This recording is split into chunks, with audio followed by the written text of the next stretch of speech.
શ્રી ગણેશાય નમઃ. સુપ્રભાત વિદ્યાર્થી મિત્રો આજે આપણે હિસ્ટ્રી ઓફ એન્શિયન્ટ ઇન્ડિયા એટલે કે પ્રાચીન ભારતનો ઇતિહાસ FY BA સેમેસ્ટર 2 જે લોકોએ CC એટલે કે મુખ્ય વિષય રાખ્યો છે ઇતિહાસ તરીકે અને EC એટલે કે કોર ઇલેક્ટિવ પ્રથમ ગૌણ ઇતિહાસ રાખ્યો છે તેવા વિદ્યાર્થીઓ માટે આ પ્રાચીન ભારતના ઇતિહાસમાંથી સમ્રાટ અશોકની કારકિર્દી અને સિદ્ધિઓ જણાવો આવો પ્રશ્ન 14 માર્કનો પૂછાશે. તો આપણે આજે એનો વિગતે અભ્યાસ કરવાના છીએ. આ ઉપરાંત કોમ્પિટિશનની તમામ પરીક્ષાઓમાંથી ક્લાસ 1 થી ક્લાસ 3 સુધી પ્રાચીન ભારતના ઇતિહાસમાં મૌર્ય યુગના 2-3 પ્રશ્નો તો આવે જ છે. તો હું પ્રોફેસર રાજેશ મહેતા આપનું આ લેક્ચરમાં સ્વાગત કરું છું અને અંત સુધી બધા વિડીયો સાંભળજો. જો વિદ્યાર્થી મિત્રો તમને એવી રીતે પૂછાય કે સમ્રાટ અશોકની રાજકીય, ધાર્મિક અને સાંસ્કૃતિક સિદ્ધિઓનું મૂલ્યાંકન કરો, અથવા એવું પૂછાય કે સમ્રાટ અશોકની કારકિર્દી અને સિદ્ધિઓનું મૂલ્યાંકન કરો, તો હું તમને આ જે જવાબ સમજાવું એ જ લખી દેજો. 14 માર્કનો 100% પૂછાશે. સચિત્ર વર્ણન કરવામાં આવ્યું છે. મિત્રો, સૌથી પહેલા આપણે કોટેશનથી પ્રારંભ કરીએ છીએ. તો એવી રીતે તો આજે આપણે તમારે પહેલું કોટેશન તૈયાર કરવાનું છે કે ઇતિહાસકાર અને પ્રોફેસર HG રોબિન્સને કહ્યું હતું કે અશોકે પ્લેટોના એ આદર્શોનું પાલન કરેલું કે રાજા દાર્શનિક હોવો જોઈએ. બરાબર. આ ઉપરાંત પાશ્ચાત્ય ઇતિહાસવિદ HG વેલ્સ કહે છે કે હજારો સમ્રાટો, ચક્રવર્તીઓ, રાજાઓ, મહારાજાઓના નામથી અને સરદારો તથા ઠાકોરોના નામથી ઇતિહાસની કતાર ખીચોખીચ ભરેલી છે, પરંતુ તેમાં એકમાત્ર અશોકનું નામ તેજસ્વી નક્ષત્રની જેમ ઝળહળી રહ્યું છે. આવું ઇતિહાસકાર HG વેલ્સે જણાવેલું. આ ઉપરાંત બીજા કોટેશન અહીંયા આપેલા છે, આપ તૈયાર કરી લેજો. હવે આપણે કોઈ પણ જવાબનો પ્રારંભ પ્રસ્તાવના અથવા પૂર્વ ભૂમિકાથી કરીએ છીએ. તો સમ્રાટ અશોકની પૂર્વ ભૂમિકાની ચર્ચા કરીશું. તો વિદ્યાર્થી મિત્રો, ભારતના પ્રાચીન યુગના ઇતિહાસમાં દેવનામ પ્રિય એટલે અશોકને એક નામ હતું દેવનામ પ્રિય, જેને પ્રિયદર્શી તરીકે પણ ઓળખવામાં આવતો હતો અથવા સુપ્રસિદ્ધ એનું નામ હતું.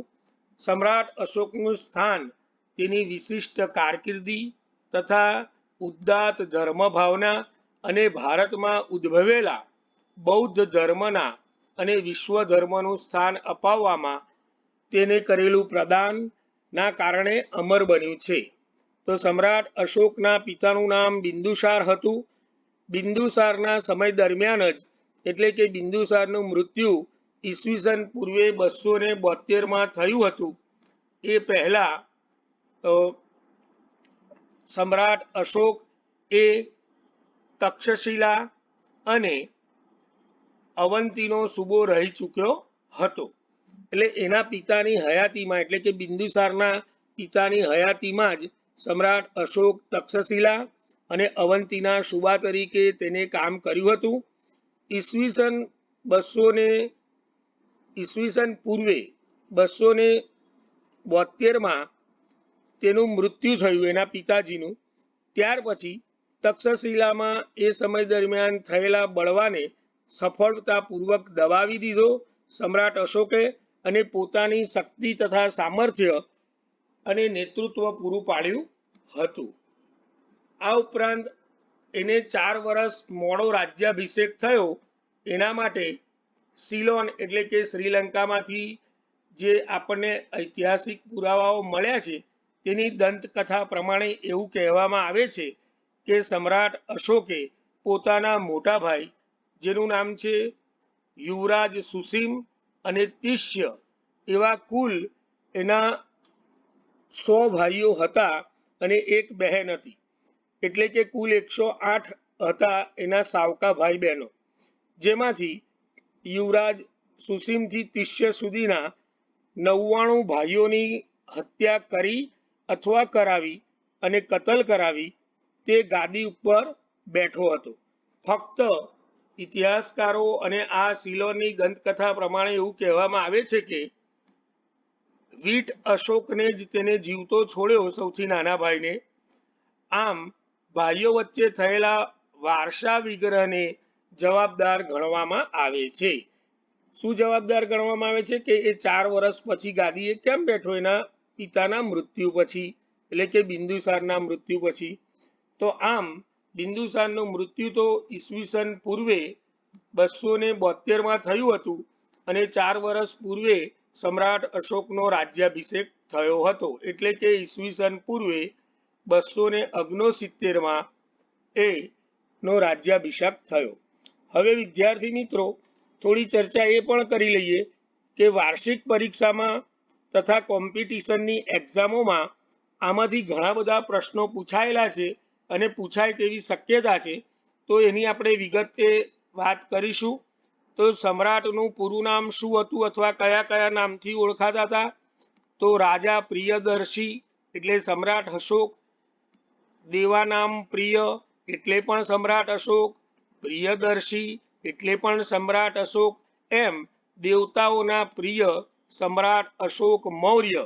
બરાબર, આ નામના ઉલ્લેખો આપણને ગુજરાતમાં આવેલા સૌરાષ્ટ્રમાં એટલે કે જુનાગઢની તળેટીમાંથી જે આપણને ગિરનારનો શિલાલેખ મળ્યો છે તેના આધારે આમાં નોંધવામાં આવ્યું છે મિત્રો.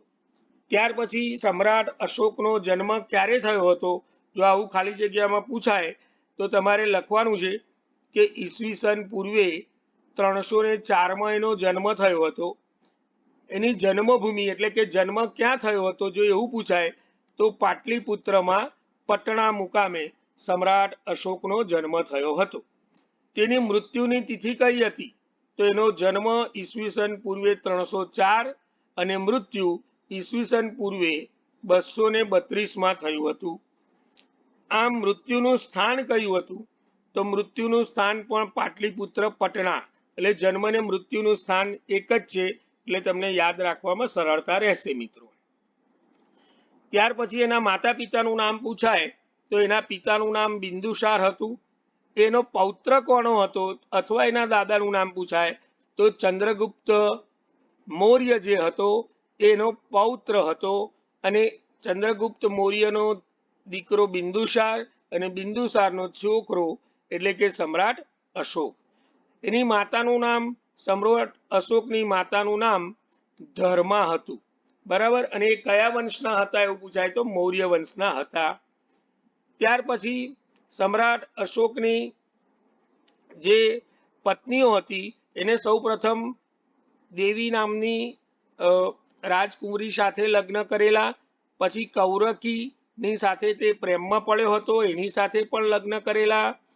પછી અસંગી મિત્રા નામની એની ત્રીજી પત્ની હતી, પદ્માવતી અને તિષ્ય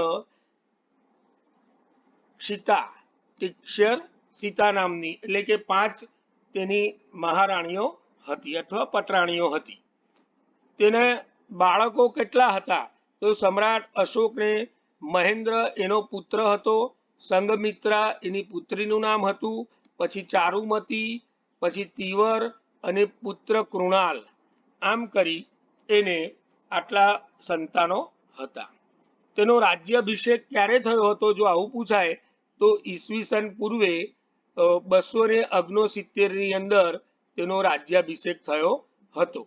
એનો શાસનકાળનો સમય જો પૂછાય તો એને 40 વર્ષ સુધી ભારતની અંદર ચક્રવર્તી સમ્રાટ તરીકે રાજ્ય કર્યું હતું, એટલે કે ઈસવીસન પૂર્વે 247 સુધીના સમયગાળો માનવામાં આવે છે અને કુલ 40 વર્ષ સુધી સમ્રાટ અશોકે રાજ્ય કર્યું હતું. ત્યાર પછીની રાજ્યની સીમાઓ કેટલી હતી? તો સંપૂર્ણ ભારતમાં હતું. તેનો મૂળ ધર્મ કયો હતો? તો હિન્દુ ધર્મનો હતો. શિવ સંપ્રદાયમાં માનતો હતો, પરંતુ કલિંગના યુદ્ધ પછી તેને બૌદ્ધ ધર્મ અંગીકાર કર્યો હતો. તેને પ્રસિદ્ધિ સમ્રાટ અથવા તો મહાન અશોક અને સામ્રાજ્યનો વિસ્તારક અને બૌદ્ધ ધર્મના પ્રચારક તરીકે તેની ગણના કરવામાં આવે છે.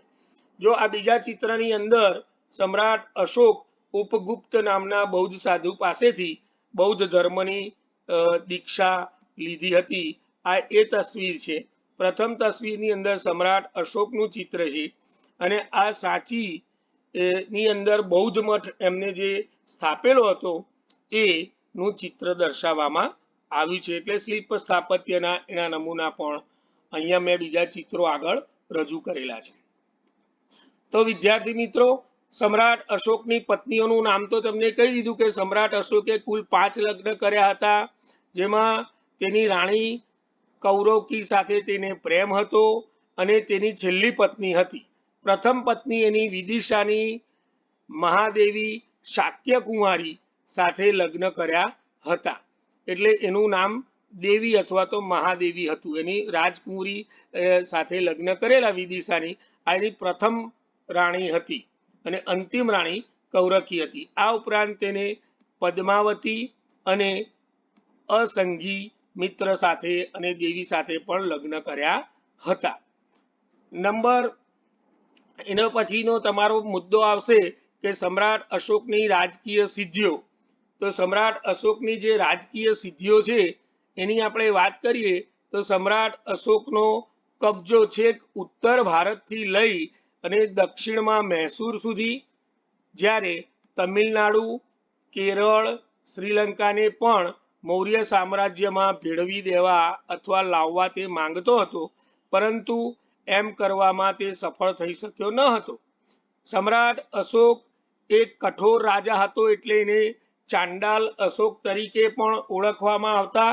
શરૂઆતના પ્રારંભના સમયમાં તેને એક મહાન સામ્રાજ્યની સાથે સાથે પોતાની જે આંતરિક નીતિ હતી, ઇન્ટરનલ પોલિસી, આ ઉપરાંત રિલિજિયસ પોલિસી એટલે કે ધાર્મિક નીતિ અને તેને પ્રજા કલ્યાણના લોક ઉપયોગી જે કાર્યો કરેલા, જેના કારણે તે અમર થઈ ગયો અથવા તેને ધર્મ સહિષ્ણુત નીતિના કારણે મહાન અશોક તરીકે ઓળખવામાં આવે છે. હવે વિદ્યાર્થી મિત્રો, એને ઘણા યુદ્ધો કરેલા, એમાં સૌથી અગત્યનું યુદ્ધ છે કલિંગનું યુદ્ધ અને ધર્મ પરિવર્તન.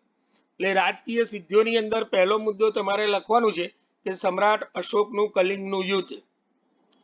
તો વિદ્યાર્થી મિત્રો, સમ્રાટ પ્રિયદર્શની અશોકના દાદા ચંદ્રગુપ્ત મૌર્ય હતા. જો મેં આગળ જ તમને કીધું, પૌત્ર એટલે દાદા ચંદ્રગુપ્ત મૌર્ય, એનો છોકરો બિંદુસાર ને બિંદુસારનો અશોક. તેના પિતા ક્ષત્રિય જાતિના અને બિંદુસાર હતા, એટલે એના પાપાનું નામ પણ આવી ગયું. માતાનું નામ સુભદ્રાંગી એ બ્રાહ્મણ હતી અથવા એને ધર્મા તરીકે પણ ઓળખવામાં આવતી. એનું મૂળ નામ સુભદ્રાંગી હતું અને તે ધર્મા તરીકે ઓળખાતી, તે બ્રાહ્મણ જાતિની હતી. જ્યારે અશોકને ગાદી ઉપર બેસતા પહેલા વિદિશાની રાજકુમારી દેવી સાથે લગ્ન કરવું પડ્યું હતું, પરંતુ ઈસવીસન પૂર્વે 269માં બિંદુસારના પુત્ર અશોકનો રાજ્યાભિષેક થયો. રાજ્યાભિષેકના 8 વર્ષ પછી એટલે કે ઈસવીસન પૂર્વે 261 ની અંદર કલિંગ સાથે એનું યુદ્ધ લડાયું હતું, જેની માહિતી આપણને શિલાલેખ નંબર 13માં તેનું વિવરણ આપણને મળે છે. એટલે કલિંગનું યુદ્ધનું વિવરણ ક્યાંથી મળે છે, જો આવું ખાલી જગ્યામાં પૂછાય તો શિલાલેખ નંબર 3 આવું તમારે યાદ રાખવાનું છે. ક્યારે થયેલું, તો ઈસવીસન પૂર્વે 261માં કલિંગ સાથે યુદ્ધ થયેલું હતું. હવે બૌદ્ધ કથાઓના નિર્દેશ પ્રમાણે અથવા એના નિર્દેશ મુજબ જોઈએ તો આ યુદ્ધ પહેલા સમ્રાટ અશોક ક્રૂર શાસક તરીકે માનવામાં આવતો, એટલે કે મેં તમને કીધું આગળ કે ચાંડાલ અશોક તરીકે તે ઓળખાતો. તે માંસ અને મદિરા પણ લેતો હતો.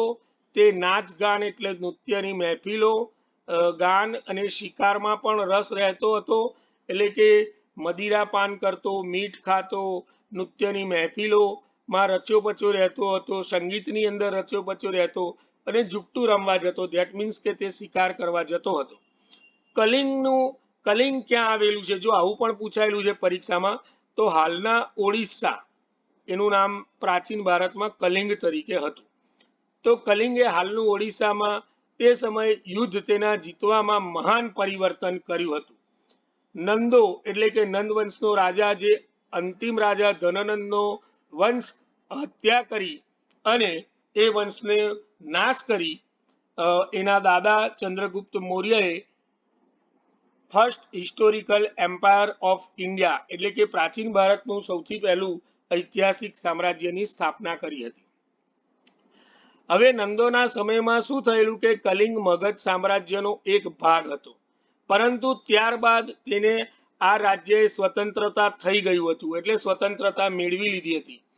તે મજબૂત અને ભૌગોલિક દ્રષ્ટિએ ખૂબ જ અગત્યનું હતું, કારણ કે ત્યાં બંદરો, હાથીઓની વસ્તી તથા જંગલોના લીધે કલિંગ એ ભૌગોલિક દ્રષ્ટિએ ખૂબ જ અગત્યનું સ્થાન હતું.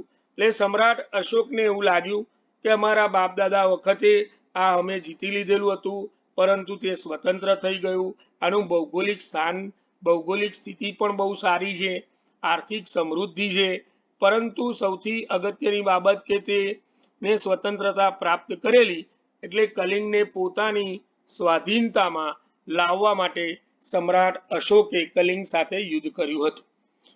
આ ઉપરાંત અશોકે તેને ફરી મગધમાં સામ્રાજ્યમાં ભેળવી દેવા માટે આક્રમણ કર્યું, અને આક્રમણ કર્યા પછી કલિંગમાં આ ભયંકર યુદ્ધ થયું. આ યુદ્ધની અંદર ઇતિહાસકારો એવું નોંધે છે, સત્યકેતુ વિદ્યાલંકારે પોતાના પુસ્તકમાં લખ્યું છે કે 1,00,000 માણસો આ યુદ્ધમાં મરાયા, હણાયા અથવા મૃત્યુ પામ્યા, જ્યારે લગભગ 1.5 લાખ માણસો એ ઘાયલ થયા હતા. કોઈએ પોતાનો હાથ, પગ, કાંઈનું કાંઈ અંગ ગુમાવ્યું અને ઘાયલ થયા એની સંખ્યા 1.5 લાખની હતી. તેનાથી સમ્રાટ અશોકનું મનમાં ઘણું બધું દુઃખ થયું, અને આ દુઃખ એને રાત્રે પણ એને યુદ્ધની ચિસ્કારીઓ સંભળાતી, અને એના પશ્ચાતાપ રૂપે આ યુદ્ધના અંતે અથવા તેના પશ્ચાતાપ રૂપે તેને હંમેશને માટે યુદ્ધનો ત્યાગ કરવાનો નિર્ણય કર્યો હતો. તેથી આ કતલના કારણે અથવા યુદ્ધના કારણે માનવજાતના વિનાશ કરવાથી એની અંદર દુઃખની લાગણી અથવા વ્યથાની લાગણી ઉત્પન્ન થયેલી, અને જેને બૌદ્ધ કથાઓ એ અતિશયોક્તિથી પણ રજૂ કરેલી છે, પણ આપણે ઇતિહાસના વિદ્યાર્થી તરીકે એઝ ઇટ એકચ્યુઅલી હેપન, એટલે જે બનાવ બન્યો તે જ રજૂ કરીએ છીએ.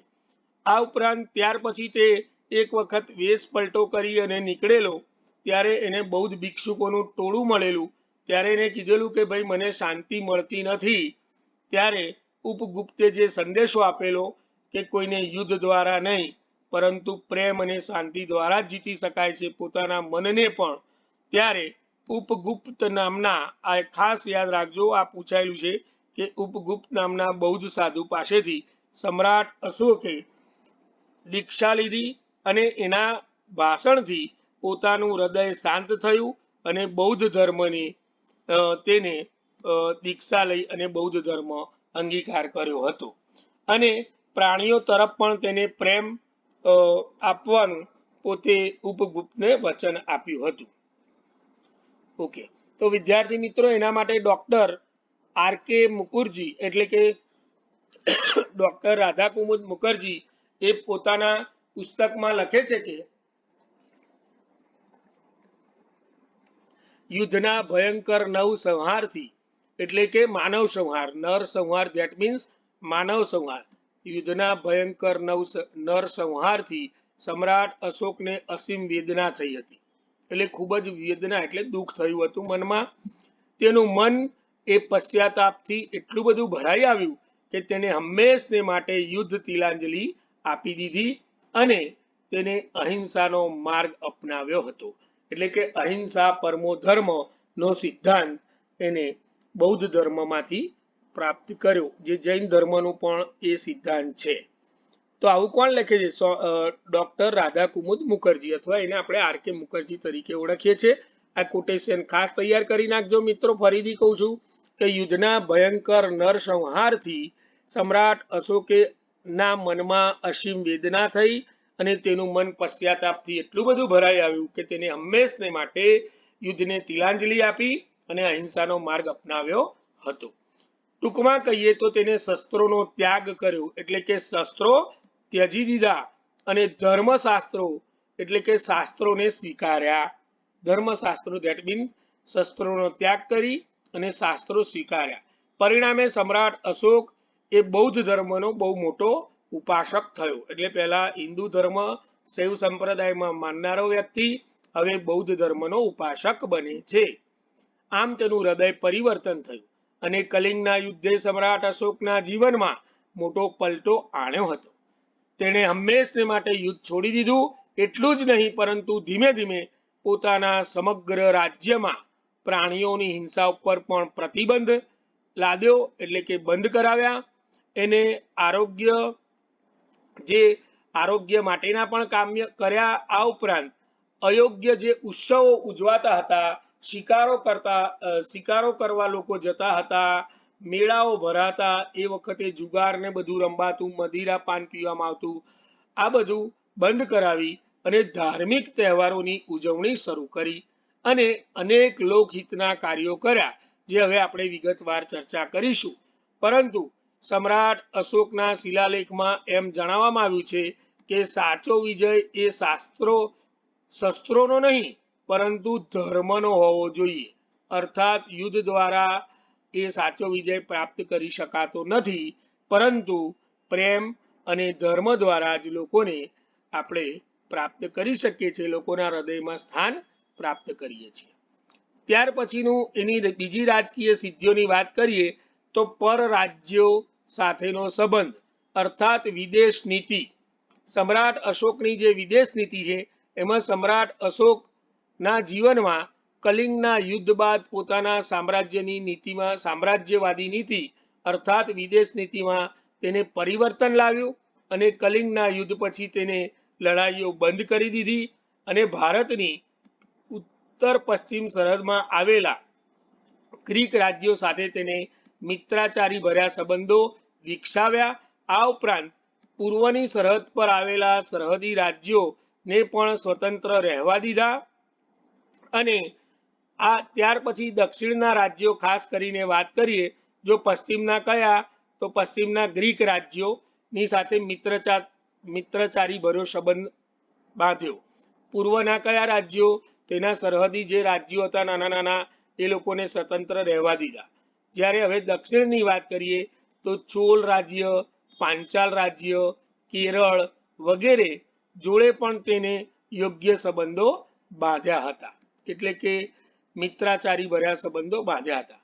સમ્રાટ અશોકનું સામ્રાજ્ય ઉત્તરે હિન્દુ કુશથી લઈ અને દક્ષિણે મૈસૂર સુધી, જ્યારે પશ્ચિમે સૌરાષ્ટ્ર એટલે ગિરનારમાંથી આપણને શિલાલેખ મળી આવ્યો છે એનો, પશ્ચિમે સૌરાષ્ટ્ર એટલે કે ગુજરાત અને પૂર્વમાં બંગાળ સુધી ફેલાયેલું હતું.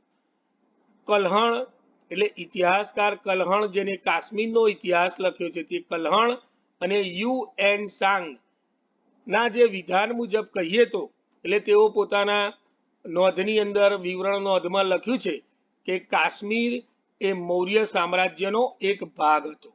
જેને કાશ્મીરનો ઇતિહાસ કવિ કલ્હણે લખેલો, એને પણ કીધું કે કાશ્મીર પણ મૌર્ય સામ્રાજ્યનો ભાગ હતો.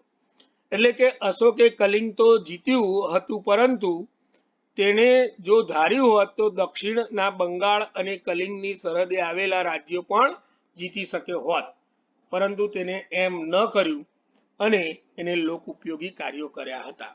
ત્રીજું તમારું એની રાજકીય સિદ્ધિમાં આવશે કે બૌદ્ધ ધર્મ અપનાવ્યા પછી સમ્રાટ અશોકે તેના ધર્મનો પ્રચાર કર્યો.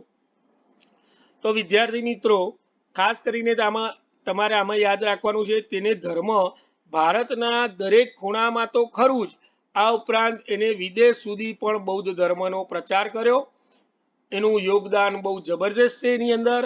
સમ્રાટ અશોકને કારણે જ બૌદ્ધ ધર્મ એ દુનિયાનો સૌથી મોટા ધર્મમાંનો એક ધર્મ માનવામાં આવે છે. હાલમાં વિશ્વમાં સૌથી જો મોટો ધર્મ હોય તો બૌદ્ધ ધર્મની ગણના થાય છે, એવું વિદ્વાનો માને છે. બૌદ્ધ ધર્મ એ અશોકે એટલો બધો પ્રભાવિત થયો હતો કે જેના કારણે પોતાનો દીકરો મહેન્દ્ર અને દીકરી સંઘમિત્રા એટલે પ્રિયદર્શિની સંઘમિત્રા, આવું એને ગિરનારના શિલાલેખમાં લખ્યું છે. આ બંને એના પિતા સાથે દીક્ષા લીધી, એટલે સમ્રાટ અશોકનો દીકરો મહેન્દ્ર અને સંઘમિત્રાએ પણ એમની પાસે બૌદ્ધ ધર્મની દીક્ષા લીધી. ત્યાર પછી ધર્મનો પ્રચાર કરવાનું કાર્ય તેમને સોંપવામાં આવ્યું. આમ મહેન્દ્ર અને સંઘમિત્રાએ છેક શ્રીલંકા જઈ અને ત્યાં બૌદ્ધ ધર્મનો પ્રચાર કર્યો હતો. એટલે હાલમાં શ્રીલંકામાં બૌદ્ધ ધર્મ બહુ મોટા પાયે ચાલે છે. આ ઉપરાંત વાત કરીએ તો શ્રીલંકા ઉપરાંત બૌદ્ધ ધર્મનો પ્રચાર અફઘાનિસ્તાન, સિરિયા, મોંગોલિયા, ચીન, Cambodia, Laos, Greece, Italy, Thailand, Vietnam, Bhutan અને બર્મા જેવા દેશોમાં પણ પાછળથી બૌદ્ધ ધર્મનો જબરજસ્ત પ્રચાર થયો. તમને મિત્રો ખબર હશે કે અફઘાનિસ્તાનમાં અવળે તાલિબાનીઓએ વિશ્વની સૌથી મોટી બૌદ્ધ ધર્મની પ્રતિમા તોડી નાખેલી અને ચીનની અંદર તો 90% લોકો બૌદ્ધ ધર્મ પાળે છે હાલમાં પણ. એટલે ફરીથી એકવાર કહી દઉં કે શ્રીલંકા ઉપરાંત અફઘાનિસ્તાન, સિરિયા, મંગોલિયા, ચીન, Cambodia, Laos, Greece, Italy, Thailand, Vietnam, Bhutan, Burma દેશ વગેરે, અત્યારે તો કોરિયામાં ને બધે પણ બૌદ્ધિસ્ટો છે. તો બૌદ્ધ ધર્મનો પ્રચાર સમ્રાટ અશોકને આભારી છે અને એની દીકરી અને એના દીકરો.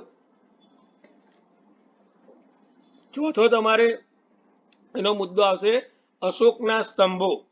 આ તમારી ગાઈડમાં નથી આપી, થોડું ડિટેલ્સમાં છે. તો સમ્રાટ અશોકે એક ઐતિહાસિક સ્મારક અશોક સ્તંભ જો છે ને એનું ભારતનું સૌથી મોટું હિસ્ટોરિકલ સ્મારક તરીકે ગણવામાં આવે છે. આ સમ્રાટનો જે અશોક સ્તંભ છે, આ અશોક સ્તંભનો આ જે સિમ્બોલ છે, જે પોર્શન એ આપણા ભારતની ચલણી નોટની અંદર પણ અપનાવવામાં આવ્યો છે. આઈએસની પરીક્ષામાં પણ પૂછાયેલો છે પ્રશ્ન કે સમ્રાટ અશોક સ્તંભમાં કેટલા સિંહ છે? તો 4 સિંહો છે મિત્રો. આ 3 દેખાય છે, એની પાછળ પણ એક ચોથો સિંહ છે. નીચે પણ 4 પ્રાણીઓ છે, હાથી, હરણ, ઘોડો અને એ 4 પ્રાણીઓ છે. અને એ આ જે છે એ ધર્મચક્ર છે, ધર્મચક્ર પ્રવર્તક સમ્રાટ અશોકનું ધર્મચક્ર જે ભારતના રાષ્ટ્રધ્વજમાં પણ લેવામાં આવ્યું છે. આ સાચીનો સ્તૂપ છે સમ્રાટ અશોકનો એ સમયનો. અને આ સૌથી પ્રથમ વિશ્વની નાલંદા વિદ્યાપીઠ હતી, એ પણ સમ્રાટ અશોકના સમયમાં બનાવવામાં આવી હતી. તો બીજી આપણે વાત કરીએ તો સમ્રાટ અશોકે બનાવેલા આ સ્તંભોની અંદર 4 સિંહ બેઠેલા છે, એ મેં તમને વાત કરી દીધી. તો આ સ્તંભને ભારતના રાષ્ટ્રીય સ્મારક અથવા રાષ્ટ્રીય ચિહ્ન તરીકે પણ ઓળખવામાં આવે છે. સમ્રાટ અશોકના જે શાસનકાળમાં ઘણા બધા સ્મારકોનું નિર્માણ થયું હતું, જેમાંથી થોડાક સુપ્રસિદ્ધ વાતો કરી. આને તો 84,000 જેટલા સ્તૂપો અને બધા હિસ્ટોરિકલ સ્મારકો બનાવેલા હતા. તો એની સૌથી પહેલા વાત કરીએ તો આપ તમને પરીક્ષામાં પણ પૂછાશે, ખાસ આ 10 મુદ્દા તમે ગોખી નાખજો. ધમક સ્તૂપ, બરાબર, પછી સારનાથનો સ્તૂપ અને ઉત્તર પ્રદેશમાં. આ ક્યાં આવેલો છે? ધમક અને સારનાથનો સ્તૂપ એ ઉત્તર પ્રદેશમાં આવેલો છે. પછી મહાબોધિ મંદિર ક્યાં આવેલું છે? તો બિહારમાં આવેલું છે. કયા રાજ્યમાં આવેલું છે? આવું ઘણીવાર તમને પૂછાય છે, અથવા જોડકાની અંદર કે ખાલી જગ્યામાં પૂછાઈ શકે. નાલંદા વિશ્વવિદ્યાલય, મેં તમને એનો એક ફોટો બતાવ્યો છે, જે બિહારમાં હાલ ક્યાં આવેલી છે? તો બિહારમાં. તક્ષશિલા વિશ્વવિદ્યાલય, એના ફોટા પાછળ મેં મૂકેલા છે, તમને બતાવું છું. ત્યાર પછી ભીર માઉન્ડ અને તક્ષશિલા, આ બે હાલ ક્યાં છે? તો તક્ષશિલા વિદ્યાલય અથવા ભીર માઉન્ડ એ પાકિસ્તાનમાં છે. ભારત પાકિસ્તાનના ભાગલા પડી ગયા ત્યાર પછી ભાર હસ્તનો સ્તૂપ છે, એ ક્યાં આવેલો છે? તો એ મધ્યપ્રદેશમાં આવેલો છે. પછી દેવ કોથાર સ્તૂપ, એ પણ એમપી એટલે કે મધ્યપ્રદેશમાં સ્થિત છે. પછી બુતકારા સ્તૂપ અને સ્વાત, આ હાલમાં પાકિસ્તાનની અંદર છે. જ્યારે સનંતી સ્તૂપ, આ સનંતી સ્તૂપ એ કર્ણાટકની અંદર એટલે કે દક્ષિણ ભારતમાં આવેલો છે. અને મીર કુરન સ્તૂપ એ નવાબ શાહ પાકિસ્તાન વિસ્તારની અંદર આવેલો છે. તો આ એના સ્તંભોની વાત કરી અને કુલ એને 84,000 સ્તૂપોનું નિર્માણ કરેલું અને મંદિરો, દેવાલયો અને બૌદ્ધ વિહારો અનાથાલયો બધું વગેરે બનાવેલું એ હું આગળ આપણે એની ચર્ચા કરીશું મિત્રો. ત્યાર પછી અશોક દ્વારા દક્ષિણ એશિયા અને મધ્ય એશિયામાં બુદ્ધ ભગવાનના અવશેષોનો સંગ્રહ કરેલો છે, જે 84,000 છે. કઈ જગ્યાએ? ફરીથી એકવાર કહીએ તો દક્ષિણ એશિયામાં અને મધ્ય એશિયામાં ભગવાન બુદ્ધના જે અવશેષો સંગ્રહવામાં આવ્યા છે એ 84,000 સ્તૂપો બંધાવ્યા હતા, જેને આપણે ઐતિહાસિક સ્મારકો તરીકે પણ ઓળખીએ છીએ. પાંચમી એની સિદ્ધિ છે સમ્રાટ અશોકના લોકોપયોગી કાર્યો. જો મિત્રો કોઈએ નતા કર્યા એટલા સારા લોકોપયોગી કાર્યો કર્યા છે કે સમ્રાટ અશોકે પોતાના ખડક લેખોની અંદર, આપણે આ બધી છે ગપ્પા નહીં મારતા, ખડક લેખના આધારે તથા સ્તંભ લેખના આધારે, નો ડોક્યુમેન્ટ્સ નો હિસ્ટ્રીનો જે જર્મન ઇતિહાસકાર રાંકેનું વાક્ય હતું, દસ્તાવેજ નહીં તો ઇતિહાસ નહીં. તો આ દસ્તાવેજના આધારે તમે લખો તો 100% ફર્સ્ટ ક્લાસ ડિસ્ટિંક્શન આવે કે સમ્રાટ અશોકના લોકહિતના કાર્યો આપણે એના ખડક લેખો તથા સ્તંભ લેખોના આધારે એવું માનવામાં આવે છે કે માનવ ધર્મના પ્રચાર તથા લોકહિતના કાર્યોની આપણને વિગતે માહિતી પ્રાપ્ત થાય છે. ક્યાંથી? ખડકલેખ નંબર 2. ખડકલેખ નંબર 2 છે એના જણાવ્યા પ્રમાણે મનુષ્યો તથા પ્રાણીઓના જે દર્દોના નિવારણ માટે ઠેર ઠેર દવાખાનાઓ બંધાવ્યા. જો મિત્રો હાલની ગવર્મેન્ટ આપણને બધી જગ્યાએ માણસો માટેના દવાખાના પ્રોવાઈડ કરી શકતું નથી, પરંતુ જ્યારે અત્યારે જે ગવર્મેન્ટ ચાલી રહી છે એને ઘણા બધા સુધારા કરી અને ઘણી બધી દવાખાનાઓ અને બધું બાંધકામ કર્યું છે. કોરોના કાળની અંદર પણ સફળતા રીતે ભારત બહાર આવ્યું, પરંતુ એ સમયે જ્યારે મનુષ્યો અને પ્રાણીઓના દર્દ નિવારવા માટે, એટલે માણસો માટે તથા પ્રાણીઓ માટે એને દવાખાનાઓ બંધાવ્યા હતા. આવું કયું શેમાંથી માહિતી મળે છે? ખડકલેખ નંબર 2 ના આધારે. આ ઉપરાંત પોતાના સામ્રાજ્યમાં જુદા જુદા ભાગોમાં જ નહીં, પરંતુ એને પડોશી રાજ્યોની અંદર પણ દવાખાનાઓ બનાવ્યા. ક્યાં ક્યાં? તો ચોલ રાજ્યમાં, પાંચ રાજ્યની અંદર એટલે પંચ પ્રદેશ અથવા 5 પ્રદેશ, કેરળની અંદર, સિલોનની સરહદ ઉપર અને એન્ટીઓક્સનના ગ્રીસ રાજ્યોમાં પણ એને માનવો માટે તથા પ્રાણીઓ માટે દવાખાનાઓ બંધાવ્યા હતા. ત્યાર પછી દેશ વિદેશમાંથી દવાઓ મંગાવવામાં આવતી, વનસ્પતિઓ મંગાવવામાં આવતી, દવાખાનાઓમાં યોગ્ય દવાઓ અને સારવાર માટેની વ્યવસ્થા તેને કરી હતી. એટલે ખાલી દવાખાના નતા બંધાવ્યા, પરંતુ ત્યાં જે વસ્તુની જરૂરિયાત હોય એ બધી જરૂરિયાતો પણ પૂર્ણ કરી હતી. તે સમયે મનુષ્યો તેમજ પ્રાણીઓ માટે દવાખાનાઓ બંધાવનાર કદાચ અશોક વિશ્વનો સૌથી પ્રથમ રાજવી હતો. વિદ્યાર્થી મિત્રો, ખડકલેખ 2 નંબરની અંદર અને સ્તંભ લેખ નંબર 7 ના કથન પ્રમાણે કહીએ તો અશોકે મુસાફરો માટે ઠેર ઠેર આરામગૃહો બંધાવ્યા હતા. બરાબર. ખડકલેખ નંબર 2 માં દવાખાના ઉપરાંત મુસાફરખાનાઓ એટલે કે ધર્મશાળાઓ, મુસાફરો એટલે યાત્રીએ જાય અથવા કોઈ મુસાફિર હોય અને વટમાર્ગે રોકાવાનું હોય તો એને આ મુસાફરખાના એટલે કે આરામગૃહો અથવા આપણે એને ધર્મશાળાઓ, જે જગ્યાએ ધાર્મિક સ્થળ હોય ત્યાં રહેવાની જગ્યા એને ધર્મશાળા કહીએ છીએ. આ ઉપરાંત મુસાફરખાના અને આરામગૃહો પણ બંધાવ્યા હતા, એવું આપણને સ્તંભલેખ 7 ના કથન પ્રમાણે જાણવા મળે છે. આ ઉપરાંત પ્રવાસીઓ માટે વિશ્રામ ગૃહો અને વિશ્રામ ગૃહ એકલા બંધાવ્યા ન હતા, પરંતુ ત્યાં તેમને રહેવાની, ખાવાની એટલે કે ખોરાક, પાણી, વૈદિક સારવાર વગેરે ની સુવિધાઓ પણ પ્રવાસીઓ માટે પૂરી પાડી હતી. આમ અશોકના લોક ઉપયોગી કાર્યો હતા. એટલે પ્રશ્નમાં એવું પૂછાય, સમ્રાટ અશોકની સિદ્ધિઓ જણાવી, તેના લોક ઉપયોગી કાર્યો જણાવો અથવા લોકહિતના કાર્યો જણાવો અથવા પ્રજાલક્ષી કાર્યો જણાવો. તો આ તમારે ખાસ લખવાનું છે મિત્રો. ત્યાર પછી એની છઠ્ઠી સિદ્ધિ છે કે ઉત્તમ વહીવટી કર્તા તરીકે. તો સમ્રાટ અશોક માત્ર યુદ્ધ પ્રિય જ ન હતો, પરંતુ એ ઉત્તમ શાસન વ્યવસ્થા કરી હતી. એડમિનિસ્ટ્રેશન અથવા વહીવટી માળખું હતું, જેમાં પિતામહ એટલે એના દાદા ચંદ્રગુપ્ત મૌર્યથી ભિન્ન ન હતું. એટલે ચંદ્રગુપ્ત મૌર્યના સમયમાં જે શાસન વ્યવસ્થા ચાલતી હતી એવી જ શાસન વ્યવસ્થા એને ચલાવેલી. પ્રાંતોનો વહીવટ વ્યવસ્થામાં તેને કશો નોંધપાત્ર ફેરફાર કર્યો નહોતો. પ્રાંત્ય એટલે રાજ્ય કક્ષાની, બરાબર. અને રાજ્યતંત્રમાં મંત્રીમંડળનું સ્થાન તેને યથાવત રાખ્યું હતું. રાજકાજ માટે અગત્યના નિર્ણયો લેવા માટે તેને મંત્રીની સલાહ લેતો હતો. પોતાના મંત્રીમંડળની પણ રચના કરી હતી. પોતાની પ્રજા અને મંત્રીઓ અને અધિકારીઓને આદેશનું પાલન કરે તે માટે પોતેના શિલાલેખોમાં પણ પ્રજાને અનુરોધ કર્યો હતો. પાલન કરવામાં આવે એના માટે ઠેર ઠેર શિલાલેખો કોતરાવી એની વ્યવસ્થા કરેલી. તેને તરવાલ મ્યાનમાં કરી દીધી હતી. વિદ્વાનો શું માને છે? તેને તરવાલ અથવા શસ્ત્રો નીચે મૂકી દીધા અથવા તો તરવાલ મ્યાનમાં કરી દીધી હતી તે ખરું, છતાં પણ કાયદો અને વ્યવસ્થા જાળવવામાં તેને પૂરતી તકેદારી રાખી હતી. એટલે કે ગુનેગારોને કારાવાસની સજા અને મૃત્યુદંડની સજા બંધ કરી ન હતી. એટલે ગુનો અટકાવવા માટે એને આવી સજાઓ પણ રાખેલી હતી.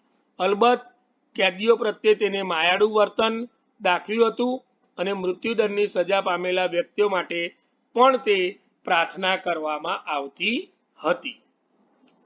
ત્યાર પછી એની 7મી સિદ્ધિ છે એક આદર્શ રાજવી તરીકે. તો સમ્રાટ અશોક આદર્શ રાજવી તરીકે જોઈએ તો સમ્રાટ અશોક એક આદર્શ રાજવી હતો, પ્રજા કલ્યાણકારી રાજા હતો, પોતાની પ્રજાને પોતાના સંતાનો માનતો હતો અને તે આ લોકનું જ નહીં પરંતુ પરલોકમાં પણ તેમનું કલ્યાણ થાય તેવું ઈચ્છતો હતો. એટલે મૃત્યુ પછી પણ એને સારી રીતે કોઈ ખોરિયામાં જીવ પ્રાપ્ત થાય એ છેલ્લું જે વાત કરી કે મૃત્યુ પામેલા વ્યક્તિ કે જેને સજા કરવામાં આવેલી એવા લોકોને માટે પણ પ્રાર્થના કરવામાં આવતી. અર્થાત આ લોકમાં નહીં પરંતુ પરલોકમાં પણ કલ્યાણ થાય તેવું તો ઈચ્છતો હતો. પ્રજા કલ્યાણ માટે તેને રસ્તાઓ બનાવ્યા. જો આ ઉપરાંત એને રસ્તાઓ બનાવ્યા. રસ્તાની આજુબાજુ પર્યાવરણનો ખ્યાલ રાખેલો એને. આ તમે લોકહિતના કાર્યમાં પણ લખી શકો. પાકા રસ્તાઓ બનાવ્યા, એની આજુબાજુ વૃક્ષો વાવ્યા એટલે પર્યાવરણ અવેરનેસ, બરાબર, એન્વાયરમેન્ટ અવેરનેસ એટલે પર્યાવરણની જાગૃતિનો પણ ખ્યાલ રાખેલો. રસ્તાની આજુબાજુ વૃક્ષો વાવ્યા, કુવાઓ બંધાવ્યા, વાવો બંધાવી, વિસામાઓ બંધાવ્યા, જળાશયો પણ બંધાવ્યા એટલે કે કુવા, વાવ, તળાવ, સુદર્શન તળાવનો જીર્ણોદ્ધાર ગિરનારમાં આવેલું જે તળાવ છે એનો પણ જીર્ણોદ્ધાર એને કરાવેલો. અને એટલે માણસો તથા પશુઓ માટે આ ઉપરાંત તેને માણસો અને પશુઓ માટે પણ ચિકિત્સાલયો સ્થાપ્યા હતા. એ હંમેશા તે તત્પર રહેતો હતો લોકસેવાના કાર્યો માટે. હવે એનું એક આ વાક્ય છે, જો યાદ રહે તો ગોખી નાખજો કે સમ્રાટ અશોકના એક શિલાલેખમાં એવો ઉલ્લેખ પ્રાપ્ત થાય છે કે હું જમતો હોઉં, હું અંતપુરમાં હોઉં, હું શયનગૃહમાં હોઉં, હું ઉદ્યાનમાં હોઉં અથવા બહાર ફરવાના સ્થળે અથવા રાજ્યની બાબતમાં ગયો હોઉં, છતાં પણ તરત જ જે પણ ઘટના બની હોય તેની મને જાણ કરવી તો હું પ્રજા માટેના કાર્ય કરી શકું. એટલે કે રાજાની પ્રજા પ્રત્યેની ફરજો અને જવાબદારીઓનો સાચા રાજવી તરીકે હું કાર્ય કરી શકું. વિચારો, નહીં તો તમને અંદર બેઠા હોય અત્યારના અધિકારીઓ એસી ઓફિસમાં તો પણ તમે ચિઠ્ઠી લખીને મોકલો તો ક્યાંક સાહેબ બહાર છે, બોર્ડ ઊંધું કરી દીધું અને પાછળ લખ્યું કે સાહેબ વિદેશ પ્રવાસમાં છે, સાહેબ હાજર છે. શું કીધું આને કે હું જમતો હોઉં, અંતપુરમાં હોઉં, શયનમાં હોઉં, ઉદ્યાનમાં હોઉં કે બહાર કોઈ કામે ગયો હોય છતાં પણ કોઈ અઘટિત ઘટના બની હોય તો મને તાત્કાલિક જાણ કરવી. આથી રાજાની સાચી ફરજ પ્રજા પ્રત્યેની તથા સાચા રાજવી તરીકે હું કાર્ય કરી શકું. હવે જે શાસન વ્યવસ્થા છે આપણે આગળ વાત કરીએ, એની થોડી ડિટેલ્સમાં વાત કરીએ તો સમ્રાટ અશોકની શાસન વ્યવસ્થા જે એના દાદા જેવી જ હતી, તેને ખાસ અલગ એટલે કે ચંદ્રગુપ્ત મૌર્ય જેવી હતી. રાજ્યસભાની કાર્ય પદ્ધતિમાં થોડાક ફેરફાર કર્યા હશે પરંતુ ધાર્મિક વાતાવરણ તેમાં ફેલાયેલું હતું. નાચગાન તેને બંધ કરાવી દીધું હતું. પ્રાણીઓના યુદ્ધની મનાઈ કરવામાં આવી. એટલે કે રાજ્ય વ્યવસ્થામાં જે પશુ પક્ષીઓની સાંઠમારી થતી, એટલે દાખલા તરીકે બે મરઘાની લડાઈ, બે બકરાની લડાઈ, બે પાડાની લડાઈ, એટલે પ્રાણી યુદ્ધોની મનાઈ કરવામાં આવેલી હતી. અને કેન્દ્રીય સરકાર અને પ્રાદેશિક સરકારમાં મહત્વના ફેરફારો કર્યા ન હતા. કેન્દ્રમાં અશોક તેના મંત્રીઓની સલાહ મુજબ જ વહીવટ કરતો હતો.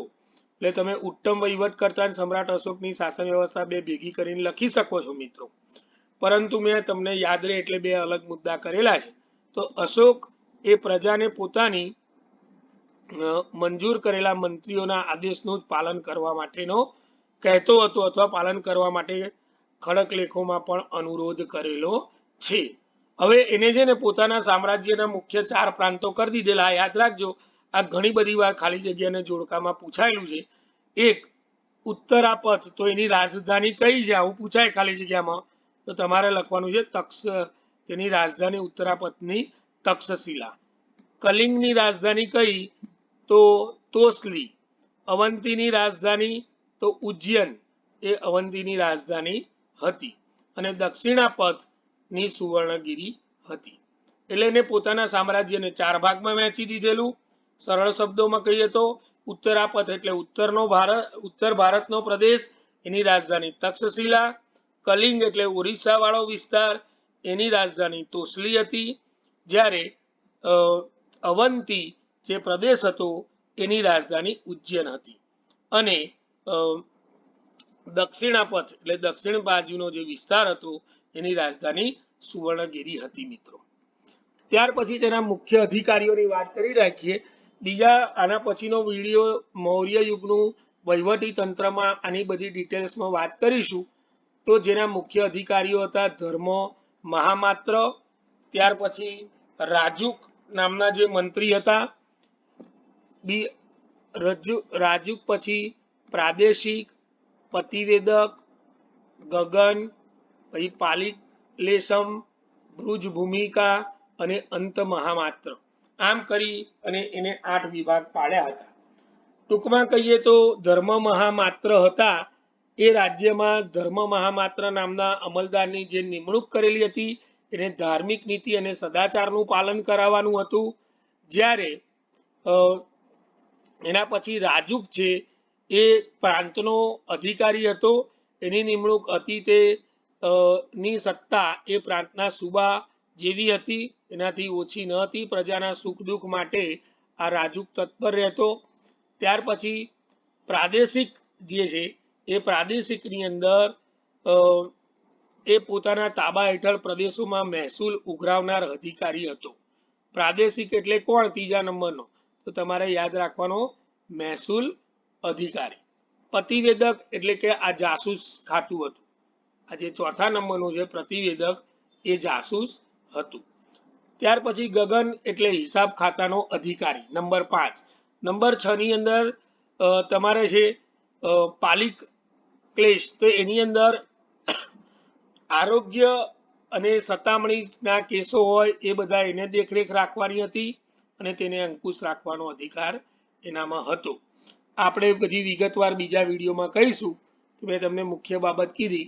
સમ્રાટ અશોકની ધાર્મિક નીતિની વાત કરીએ તો સમ્રાટ અશોકે કલિંગના યુદ્ધ પછી બૌદ્ધ સાધુ ફરીથી આવ્યું. ઉપગુપ્તના ઉપદેશથી બૌદ્ધ ધર્મ અંગીકાર કર્યો.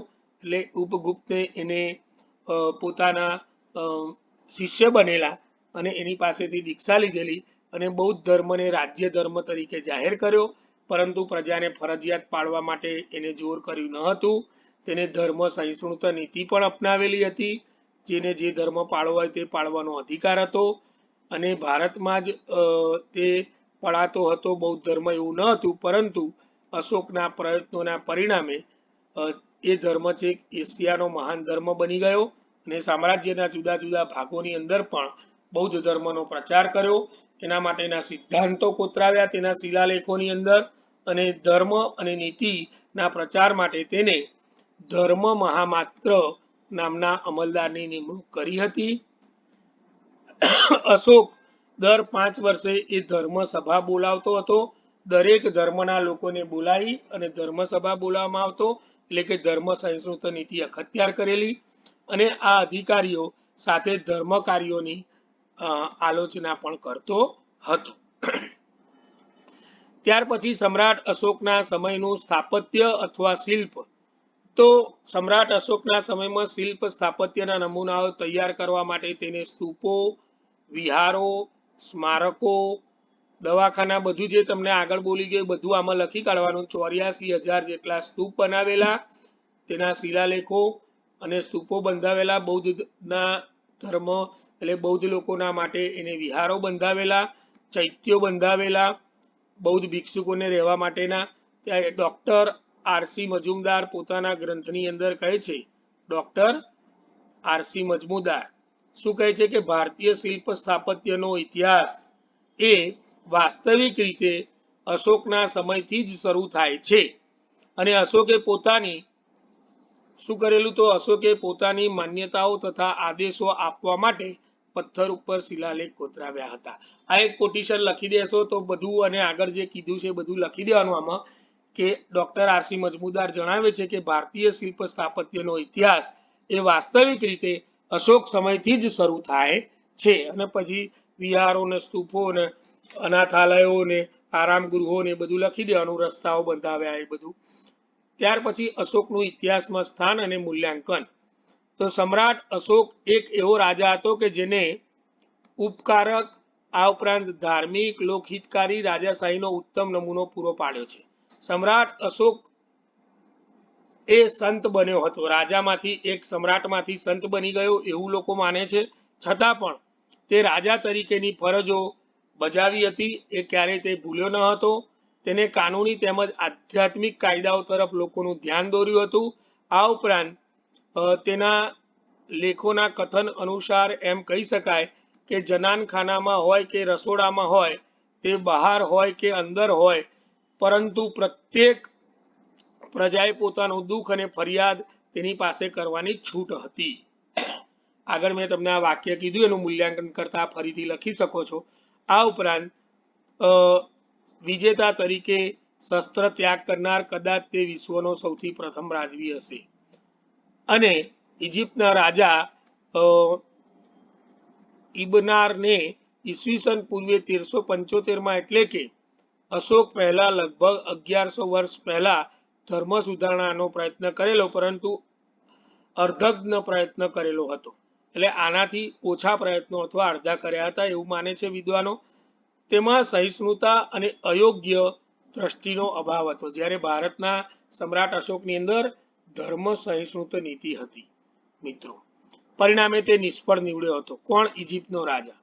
ઇતિહાસકાર એચજી વેલ્સના શબ્દોમાં કહીએ તો અંતિમમાં તમારે આ કોટેશન લખી જગતના અનેક સમ્રાટો, ચક્રવર્તીઓ તથા સામંતોના નામોનું નામ એક મહાન નક્ષત્રની જેમ સમ્રાટ અશોકનું નામ એ ઝળહળી રહ્યું છે. બરાબર. પંડિત જવાહરલાલ નહેરુએ પણ પોતાના પુસ્તકની અંદર કહ્યું છે, ડિસ્કવરી ઓફ ઇન્ડિયામાં, કે અશોકની ધાર્મિક સહિષ્ણુતા અને પ્રેમ ભાવનાની પ્રશંસા કરે છે. અને વિદ્વાનોના મત અનુસાર અશોકની વધારે પડતી ધર્મ ભાવના અને લશ્કરની નિષ્ક્રિય બનાવી, જેના કારણે ભારતીય સંસ્કૃતિના સાચા સ્વરૂપને વિશ્વમાં ફેલાવી અને માનવના દુઃખદ ઇતિહાસના શાસનકાળમાં આનંદજનક અપવાદ ગણવામાં આવે છે. અને છેલ્લે તમારે મૂલ્યાંકન અથવા સમાપન, કે સમ્રાટ અશોકનું અવસાન ઈસવીસન પૂર્વે 232 દરમિયાન થયું. ઇતિહાસકારો મુજબ અશોકના દેહાવસાન એ તક્ષશિલામાં થયો હતો. તેનું મૃત્યુ થયું ત્યારે તે સમયે તેની ઉંમર 72 યર્સની હતી, એટલે 72 વર્ષનો હતો. તેના મૃત્યુ પછી મૌર્ય વંશનું ધીમે ધીમે પતનના માર્ગે ચાલ્યો ગયો. પરંતુ ગમે તે હોય 180 ઈસવીસન પૂર્વે 180માં મૌર્ય સામ્રાજ્યનો સંપૂર્ણ સમાપ્ત થઈ ગયું. એટલે મૌર્ય સામ્રાજ્યનો અંતિમ રાજા, જેનું નામ છે બુહવ્રથનો વધ કરી અને પુષ્યમિત્ર શુંગ ગાદી ઉપર આવેલો. એટલે હું પુષ્યમિત્ર શુંગનો વિડીયો આના પછી બનાવીશ, ત્યારે એની વાત કરીશ કે મૌર્ય યુગનું પતન કઈ રીતે થયું અને મૌર્ય સામ્રાજ્યને જાળવી રાખવામાં તેનું મોટું યોગદાન છે. અશોકે લાંબા સમય સુધી રાજ્ય કર્યું, 40 વર્ષ સુધી, અને જે ઉત્તમ રાજ્યકર્તાઓમાં પોતાનું સ્થાન મેળવ્યું છે. આમ યુદ્ધની જગ્યાએ પ્રેમ અને અદ્ભુત વહીવટ, કુશળતા અને દેશની અખંડિતતાની રક્ષા કરવા માટે અને ધર્મ પ્રચારની પ્રજા કલ્યાણના કાર્યો, આદર્શ વહીવટ વ્યવસ્થા, કલા, સ્થાપત્યો તેમજ તેની દરેક બાબતમાં ભારતના ઇતિહાસમાં જ નહીં પરંતુ સમગ્ર વિશ્વના ઇતિહાસમાં તે સમ્રાટ અશોક મોખરાનું સ્થાન ધરાવે છે. તો વિદ્યાર્થી મિત્રો, સમ્રાટ અશોકનો વિડીયો અહીંયા પૂર્ણ કરીએ છીએ. સમ્રાટ અશોકનો કોઈ પણ જવાબ પૂછાય, ખાલી એનું વહીવટી તંત્ર પૂછાય તો તમારે ડિટેલ્સમાં લખવાનું છે. આમાં 2 મુદ્દા લખ્યા છે એ તમે લખી શકો છો. આ ઉપરાંત હું એનો એક નાનો વિગતમાં વિડીયો બનાવીશ મૌર્ય યુગની શાસન વ્યવસ્થાનો, અથવા એના લોક ઉપયોગી કાર્યો વિશે પૂછાય તો આમાં 3 જગ્યાએ એનો ઉલ્લેખ છે, એ તમે લખી શકો છો. કોઈ ગભરાયા વગર ધ્યાનથી 2-3 વાર સાંભળજો. વિડીયો લાઈક અને શેર કરજો. પ્રોફેસર રાજેશ મહેતાના પ્રણામ. બેસ્ટ ઓફ લક અને જય શ્રી કૃષ્ણ. આ 17મીથી તમારી પરીક્ષા શરૂ થવાની છે, તો બધાને બેસ્ટ ઓફ લક અને સ્પર્ધાત્મક પરીક્ષાના મારા વાલા વિદ્યાર્થી મિત્રો અને સબસ્ક્રાઇબને પણ જય શ્રી કૃષ્ણ.